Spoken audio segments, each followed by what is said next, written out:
श्री रामचंद्र चरणौ शरणं प्रपद्ये।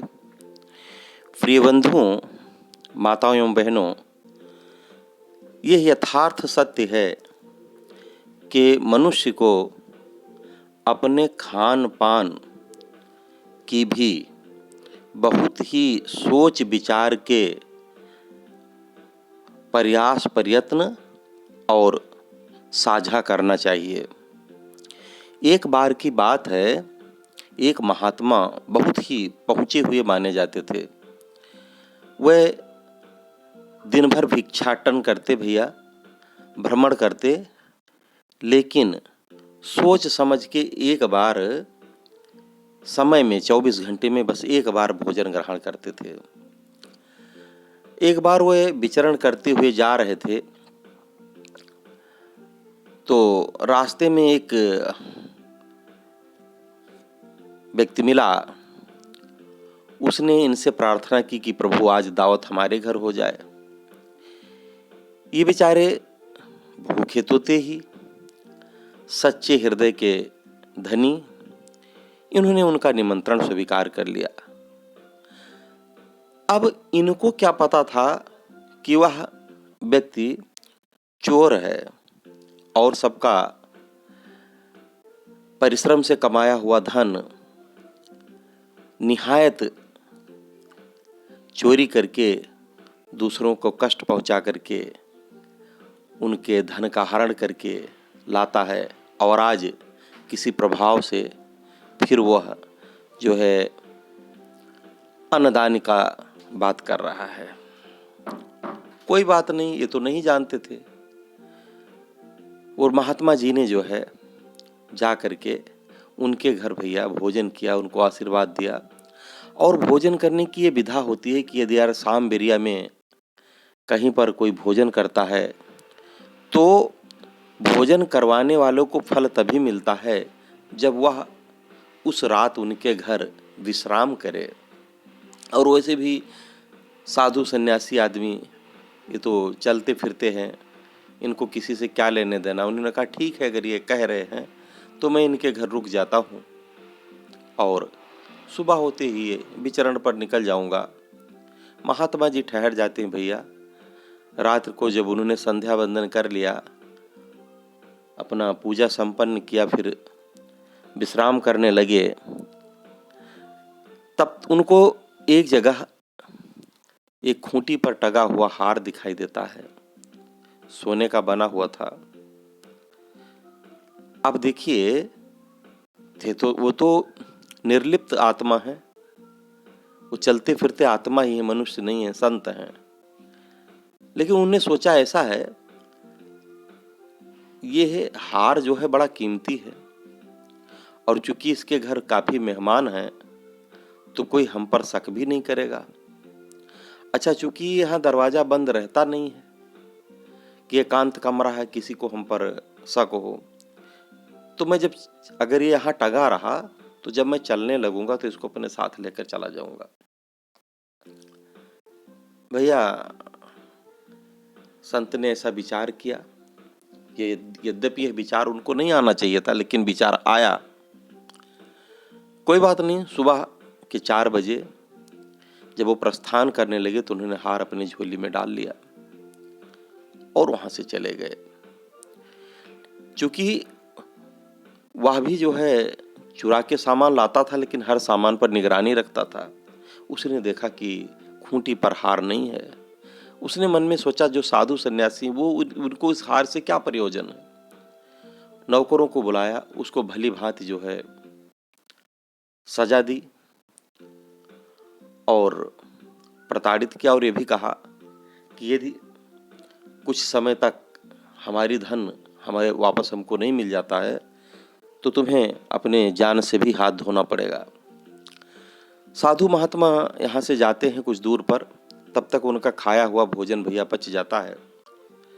वह अपना नित्य क्रिया करके जब बैठते हैं तो उनके मन में एक विचार आता है कि वाह, हमसे तो जाने अनजाने में बहुत बड़ा अपराध हो गया। भला इस हार से हम साधु सन्यासियों का क्या प्रयोजन। तो वह वहाँ से भागते हैं पुनः वापस। आ करके जब तक पहुँचते हैं तब तक उसको जो है, उस चोर ने, जो दूसरों को मार काट के धन उगाहता हो, उसको किसी को मारने पीटने में क्या है, वो उसको जो है ये था कि अगर घंटे 2 घंटे में ये धन नहीं दे पाएगा तो इसको यहीं पर टांग देगा, सूली पर लटका देगा। अब महात्मा भागे भागे हाँफते हुए आए कि ये क्या कर रहे हो, अनर्थ हो रहा है, इसको पहले नीचे उतारो, नीचे उतारो, आप बताइए क्या है।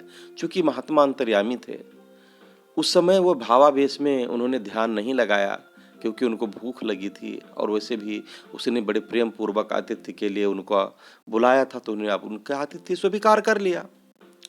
लेकिन चूंकि अब वह अन्न खा चुके, अन्न खाए हुए तकरीबन 12 से 15 घंटा हो गया, शरीर में वो समाहित हो गया, वो उनके रक्त में प्रसारित होने लगा। अब उनकी बुद्धि पर यह बात आई, तब वो भाग करके आते हैं और उससे कहते हैं कि नहीं महोदय, इसको नीचे उतारिए, सब बताता हूँ, आप इसी के लिए इसको टांग रहे हैं। उन्हें झोली से निकाल करके हार जो है भैया उस आदमी को देते हैं। वो बेचारा हक्का बक्का रह जाता है आदमी भी, कि जो चोर था वो कहता है कि प्रभु आप तो सन्यासी हैं, आप इस हार। तब वो कहते हैं कि देखिए मैंने जान लिया है, आप एक भले आदमी तो है नहीं, आप जगह को जगह चोरी चमारी करके, लूट पाट करके धन अर्जन करते हैं। सत्संग के प्रभाव से आपने जो बुद्धि अर्जित की, उससे आपने हमको भोज कराया, हमसे भोग लगवाया। लेकिन जिस कमाई से आपने जिस धन का अर्जन करके भोग लगवाया, वो पाप की कमाई थी। और चूंकि ये पाप की कमाई थी, जैसे ही ये हमारे शरीर में गई, इसने हमारे मन को, मस्तिष्क को दूषित कर डाला। अतः हमसे ये बहुत ही बड़ा अपराध हो गया। भला हम जैसे मुनियों का, संतों का इस हार वार से क्या प्रयोजन होता है, इसको हम करेंगे भी क्या। हम तो इसको कहीं बेच भी नहीं सकते, हमारी मर्यादा चली जाएगी कि इतना महंगा हार साधु के हाथ में कैसे। तो हमसे अपराध हुआ है, जो हो सके आप हमें सजा दें, इस आदमी को छोड़ दें, ये निरपराध है। तत्पश्चात तुरंत उस व्यक्ति ने उस भले नौकर को छोड़ दिया और कहा कि महाराज ऐसा हुआ कैसे। तब उन्होंने बताया कि देखो, तुम्हारे द्वारा किया गया पाप से जो जो अंश आप कमाई करके लाते हो और जहां जहां लगाते हो, वो पाप मुक्त नहीं होता, पाप युक्त ही रहता है। और वही मेरे साथ हुआ। जब इस भोजन का असर हमारे शरीर में कम हुआ, जब उसको ऊर्जा दे करके ये वापस अपने रूप में आया, जब ये हुआ कि अब ये विष्ठा बनकर, मल बनकर, प्रत्यज्य बनकर बाहर निकल जाएगा, तब हमारा शरीर फिर से साधुगत हुआ, हमारा मन बुद्धि साधुगत हुई, और तब हम जान पाए कि जो तुमने किया था ये बहुत गलत हुआ है। तो महोदय, कुल मिलाकर आपको ऐसा नहीं करना चाहिए। और इसीलिए किसी ने कहा भी है भैया कि जैसा खाओगे अन्न वैसा होएगा मन, और मन से मिलेगी शुद्धि, फिर उपजेगी वैसे बुद्धि। चूंकि साधु महात्मा ने भी, आप देखिए, ऐसे व्यक्ति का धन खा लिया, भोजन ग्रहण किया जो कुपात्र था, सुपात्र नहीं था, तो उसके द्वारा खाए गए दिए हुए भोजन से उन महात्मा की बुद्धि भी बहुत ही विचित्र ढंग से परिवर्तित हो गई, कुत्सित हो गई। और इसलिए यह भोजन और भजन तो फिर भी ठीक है कहीं भी, लेकिन भोजन करते समय सावधानी जरूर बरतनी चाहिए। और यदि आपको कोई आमंत्रित करता है, हालांकि आज के दशक में तो सब बफे सिस्टम है भैया, भोजन लोग जाते हैं, खाते हैं, बनाने वाला कैसे शुद्ध है कि नहीं है, उसने नहाया है कि नहीं, उसने अपने आप को पवित्र किया है कि नहीं भोजन बन रहा है। चप्पल पहनकर लोग खड़े होकर खा रहे हैं, खड़े होकर परोस रहे हैं। वह लघु शंका दीर्घ शंका करके बेटर हाथ धोता भी है ठीक से कि नहीं, किसी से क्या मतलब।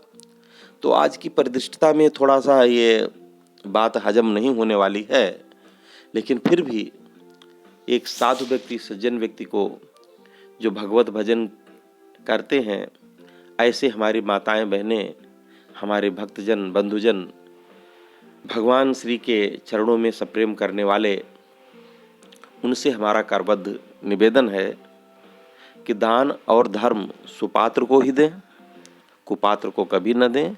और यदि कहीं आप भोजन करते हैं तो ये देख लीजिए कि जो भोजन आपको करवा रहा है उसका व्यक्तिगत स्वभाव कैसा है।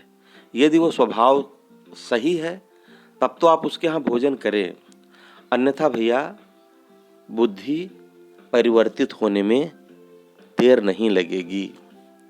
जय श्री राम।